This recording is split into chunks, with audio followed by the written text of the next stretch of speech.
이봐요 김마리씨. 왜 또 이러는 거예요? 한동안 괜찮았었잖아요. 현우는 이미 죽었어요. 아니에요. 현우는 분명 살아있어요. 어딘가에 분명히 살아있을 거라고요. 최선영 씨도 27년 만에 딸을 찾았다고 했어요. 저는 우리 현우 포기 못해요. 지금 경찰서 다녀오는 길이에요. 우리 현우 실종 사건의 재조사를 요청했어요. 뭐라고요? 재조사? 한진태 원장의 얼굴빛이 갑자기 흑색으로 변합니다. 이거 큰일이구만. 서둘러야겠어. 한진태가 저지른 실수 중 가장 큰 실수는 현우를 버린 사건이 아니라 얼마 전 최선영과 김마리를 만나게 한 일이었죠. 한진태는 김마리의 의심을 풀어주고 싶어서 그랬던 거였지만 이게 김마리에게 엄청난 용기와 희망을 주는 계기가 되어버렸는데요. 오늘은 다소 무겁지만 언젠가는 다뤄야 했던 그날의 이야기를 해보겠습니다. 먼저 구독과 좋아요는 제가 영상을 만드는데 아주 큰 힘이 됩니다. 오늘도 클릭해 주셔서 너무나 감사합니다. 야망으로 가득 찬 젊은 날의 한진태는 이미 다른 남자의 아이를 임신한 김마리와 결혼을 결심합니다. 다른 남자의 아이쯤이야. 해들재단을 가질 수 있다면 그 정도는 이해할 수 있었어요. 처음엔 한진태도 현우를 자기 자식처럼 이뻐했지만 두 부부 사이에 문제가 생긴 건 바로 둘째 현성이가 태어나고부터였죠. 자기 자식이 태어나고 나니 언젠가부터 현우가 눈엣 가시가 아니겠어요? 한진태는 이때 인간으로선 하면 안 될 잔인한 선택을 하게 되죠. 현우를 내다 버리기로 마음먹죠. 머리가 좋은 한진태는 이미 모든 계획을 세워뒀어요. 언제 실행하는지만 남아있었죠. 하늘이 나를 돕는 건가? 현우가 아파서 몸이 펄펄 끓던 어느 날, 여보, 내가 출근하는 길에 현우를 소아과에 데리고 갈게요. 아니요, 제가 갈게요. 현성이를 아주머니에게 맡기고 제가 다녀오면 돼요. 번거롭게 뭘 그럽니까? 제가 데리고 갔다가 진료 마치고 데려올게요. 오늘 수술 스케줄도 없어서 한가해요. 그렇게 현우를 데리고 나간 한진태는 자신의 알리바이를 만들기 위해 일단은 소아과에 접수를 합니다. 그때 인사를 나눈 간호사는 목격자가 되어준 셈이었죠. 그리곤 김마리에게 전화를 겁니다.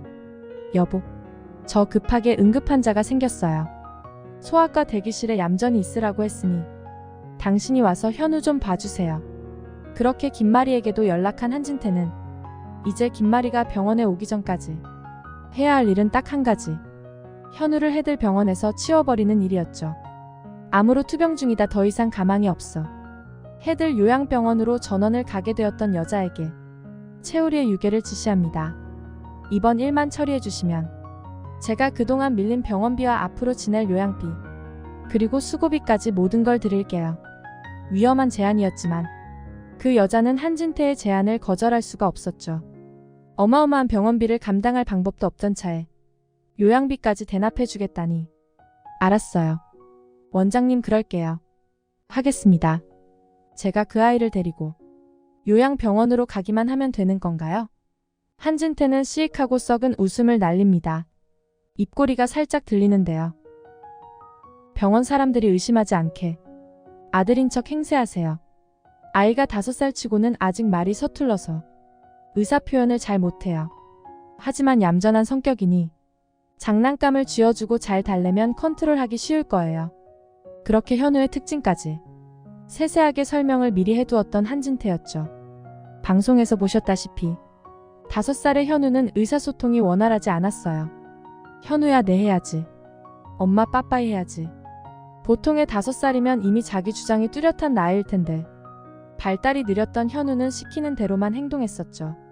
그것까지 이미 파악하고 있던 한진태는 그렇게 자신이 꿈꾸던 완전 범죄를 성공시킵니다. 아이를 잃어버린 재력가 김마리가 모든 방법을 동원해 아이를 찾아 나섰지만 설마 자신이 운영하는 요양병원에 아이가 있었다고는 누구도 생각하지 못했겠죠. 해들병원 주변 기타 고아원들을 백방으로 수배하고 찾아다녔지만 등잔 밑이 어두운 법. 설마 그렇게 가까이에 아이가 있었을 거라고는 김마리도 그 당시 경찰들도 전혀 상상을 못했던 거였죠. 이처럼 한진태의 머리는 상당히 비상했죠. 그 여자가 6개월 뒤 죽어버리면 현우는 고아원으로 갈 테고 그때쯤이면 이미 전국의 고아원은 김마리가 다 뒤진 상태였으니 그 후에 들어오는 아이는 현우와 연관성이 전혀 없게 되어버리는 거였어요. 근데 한진태가 생각지 못한 변수가 있었는데요. 그건 바로 엄마의 마음이었죠. 그렇게 몇 년을 찾아 헤매다 포기해버릴 줄 알았던 김마리가 30년째 저러고 있을 줄 몰랐죠. 아무리 비상한 한진태였지만 남자이기 때문에 죽었다 깨어나도 모르죠. 여자의 마음을, 아이를 잃어버린 엄마의 마음을 말이죠. 자기가 애를 낳아봤어야 말이죠. 그렇게 한진태의 완벽한 계획은 엄마의 마음이라는 변수에 부딪혀 결실을 못 맺고 있었는데요.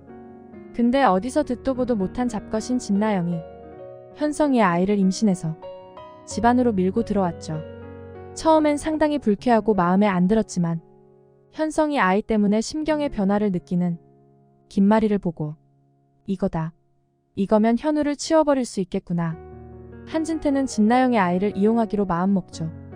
일단 현우의 방을 치우는데 진나영을 이용하기로 하고 진나영이 낳을 아이는 나중에 유전자 검사해서 우리 현성이의 아이만 아니면 되니까요.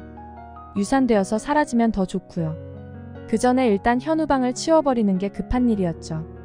네 능력 좀 보자.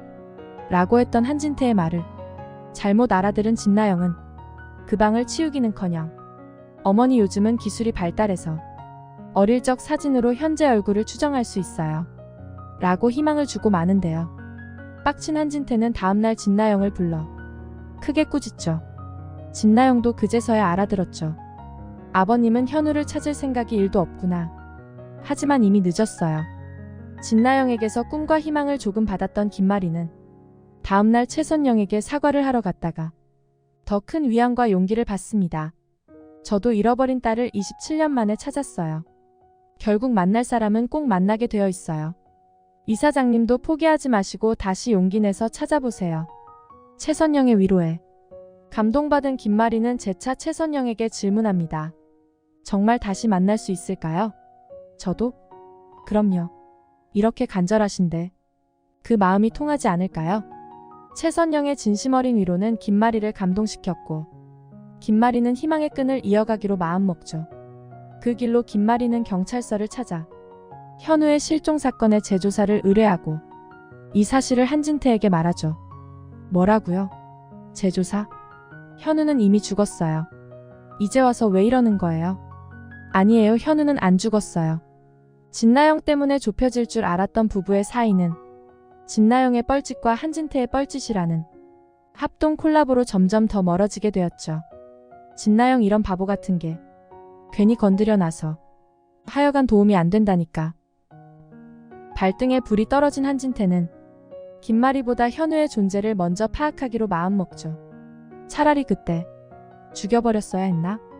본인이 의사였던 한진태는 어린 현우를 죽일 순 없어서 버리기만 했던 건데 지금은 후회하고 있을지도 모르겠네요. 그렇게 한진태는 현우가 자신의 친엄마로 알고 있는 이미 오래전 죽었을 그 여자의 기록을 가지러 해들 요양병원으로 향합니다.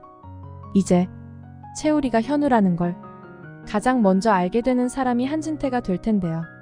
과연 그 사실을 알게 될 한진태는 또 어떤 식으로 김마리와 채우리 모자를 방해하게 될까요? 예고편에서 화해를 하자며 함께 술을 마신 채우리와 한현성의 모습이 보이고 술 취한 현성을 집까지 데려다주는 채우리의 모습이 살짝 보였는데요. 잃어버린 현우가 돌아올까봐 30년째 이사도 가지 않고 있던 그 집을 과연 채우리는 기억해낼 수 있을까요? 그 이야기는 다음 영상으로 준비하겠습니다. 오늘 영상은 여기까지입니다. 끝까지 시청해주셔서 감사합니다. 재미를 위해 각색한 뇌피셜이므로 본방송과는 차이가 있을 수 있습니다. 구독과 좋아요는 제가 영상을 만드는데 아주 큰 힘이 됩니다. 오늘도 행복하세요.